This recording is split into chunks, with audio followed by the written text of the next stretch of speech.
Bismillah, kusoo dhawow cashirkeena maanta oo aan kaga hadlayno medical laboratory safety ama qofka shaybaaristaha ah ee ka shaqeynaya qolka shaybaarka, badbaadada naftiisa iyo hantida meesha taalla. Learning objectives-ka ama hadafyada cashirkan ardayga waxyaabaha uu ku ogaan doono marka uu dhammaado cashirkan waxaa ka mid ah inuu yaqaano safety rules-ka ama xeerarka badbaadada shaybaaristaha.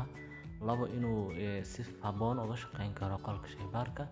3 inuu ogyahay waxyaabaha ama cases-ka dhalin kara accident-iga inuu ogyahay. Basic steps-ka ama tallaabooyinka aasaaska u ah qolka shaybaarka waxaa ka mid ah 1 inaan loo ogolayn mobile ama boorso in miiska qolka shaybaarka dhex yaalla inaad saarto, maadaama laga heli karo meelahaas waxyaabo microorganisms-ka ama nooleyaasha ilma aragtada ah ee cudur sababayaasha. 2 waa inuu xirnaadaa albaabka iyo sidoo kale daaqaddu waa inay xirnaataa inta lagu guda jiro shaqada ama qolka shaybaarka si looga hortago inuu dhaco contamination ama wasakheyn. 3 waxaa ka mid ah in mar walba nadiif ay ku ahaato miiska aad ku shaqeynayso dushiisa, waliba aad ku dhaqdo disinfection ama jeermis dile marka shaqada aad soo galayso iyo marka aad ka baxayso labadaba.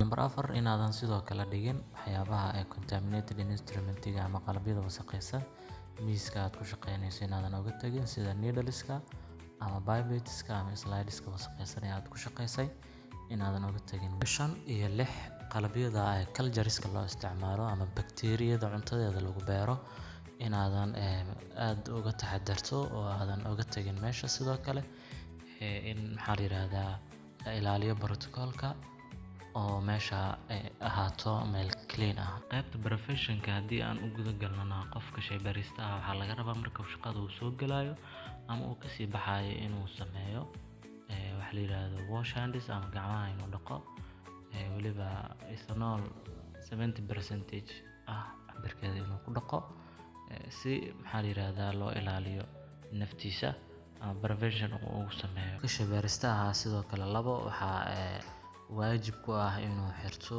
PPE ama personal protective equipment oo ah qalabka ka hortagga maadaama meeshu ay ku badan yihiin nooleyaal ilma aragta ah nafsidiisa saameyn u geysan kara oo ku sababi kara cudur ama dhibaato u geysan kara. Qalabyadaas waxaa ka mid ah inuu xirto lab coat ama shaatigii ama dharkii shaybaaristaha, gloves iyo muraayadaha ama ookiyaalaha iyo kabo aan furnayn oo kabo boot ah oo xiran. Sidoo kale qodobka 3 wuxuu tilmaamayaa in la sameeyo hair tie ama timaha la daboosho haddii timaha ay yihiin timo aad u dhaadheerna la xiro ama gadaal loo xiro. Prevention-ka sidoo kale qodobka 4 wuxuu noo tilmaamayaa in kabaha la xiranayo haddii ay yihiin kabo furan ay mamnuuc yihiin. Kabaha la xiranayo waa inay ahaadaan kabo boot oo xiran. Qodobka 4 sidoo kale wuxuu noo tilmaamayaa inaanan qolka shaybaarka dhexdiisa aan laga ogolayn wax cosmetics ah ama isqurxin iyo isfiirfiirin oo muraayad iyo waxaas aan laga ogolayn. Qodobkan waxaan u maleynayaa in dumarka ay u badan yihiin. Qodobka 6 sidoo kale wuxuu tilmaamayaa in aanan laga ogolayn wax cunno ah ama cabitaan ah ama sigaar cabid ah qolka shaybaarka dhexdiisa inta lagu guda jiro. Waxna lama cuni karo, waxna lama cabi karo maadaama meeshaas shaqada lagu hayo ay tahay in la baaro waxyaabo ilma aragta ah, cudur sababayaal ah, kiimikooyin ah ay yaalaan. Marka waa mamnuuc in qolka shaybaarka dhexdiisa wax lagu cuno ama lagu cabo. Weli waxaan ku guda jirnaa prevention-ka ama ka hortagga. Qodobka 7 wuxuu ka hadlayaa qofka shaybaaristaha si prevention uu u sameeyo inuu isticmaalo rags oo ah tubadii meeshii la gelin lahaa waa sanduuqaas dulduleelada leh tubada dhiigga lagu soo qaado ama biochemistry analysis-ka inta la isticmaalayo in tubada la geliyo si uu u qasmin ama contaminated ama wasakh aysan kaaga soo gaarin. Qodobka 8 wuxuu tilmaamayaa in convenient lab ay noqdaan ama qolka shaybaarka ay ku koobnaadaan qalabyadan ama aad u jeedaa saxamada ah ee loogu talagalay in lagu koriyo ama lagu shubo cuntadii culture-ka ahayd ee bakteeriyada lagu korinayo si loo ogaado nooca bakteeriyada iyo ii sheeg koronshaheeda. Qodobka sagaalaadna wuxuu inoo sheegayaa prevention wax kasta oo ii sheeg dareere markay isbiil garoobaan ama ay daataan in cleaning lagu sameeyo. Marka la nadiifinayana paper towel ama shukumaan ama maro nadiif loo adeegsado.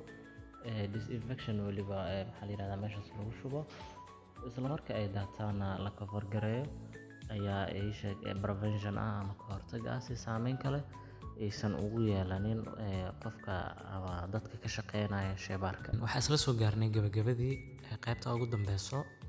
Qodobka 10aad wuxuu ku leeyahay report accidents, shilalka dhaca markaad joogtid qolka shaybaarka dhexdiisa. Wargeli oo report garay cidda ay qusayso, haddii ay wax ka daataan, haddii wax jarmaan, haddii dhaawac uu jiro iyo haddii wax ay jabaanba cidda ay qusayso report garay. Qodobka 11aad waxaa la dhahay waa no mouth pipette. Pipetting-ka waa qalabyada reagents-ka ama chemicals-ka lagu soo qaado. Wuxuu ku dhahay marka afkaaga gelinin oo pipette-yadaas loogu talagalay in chemicals-ka iyo reagents-ka lagu soo qaado ha u isticmaalin in afkaaga geliso. Sidoo kale pipettes-ka waxyaabaha lagu xiriiriyo waxaa ka mid tips oo yellow tip iyo blue tip oo ugu caansan, intaba afkaaga gelinin. Qodobka 12aad wuxuu ku leeyahay sidoo kale marka labeling aad sameynayso ama sampleska ama specimen-ka aad calaamadeen u sameynayso, gacmahaaga qoynin. Wax maxaa la yiraahdaa no linking ku sameynin oo leefid isticmaal sticker oo ii sheeg sambalkaas ku dhagaya si aad u level garayso. Intaas ayaan ku soo gabagabaynaynaa cashirkeena maanta. Waxaan rajaynayaa wax badan ka faa'iiday. Haddii aad horay asxaabta uga mid ahayd, like-ta, comment-iga iyo share-ta naga hilmaamin. Haddii aadan uga mid ahayna subscribe-ta nagu caabi, lacag maaha. aad u mahadsantihiin.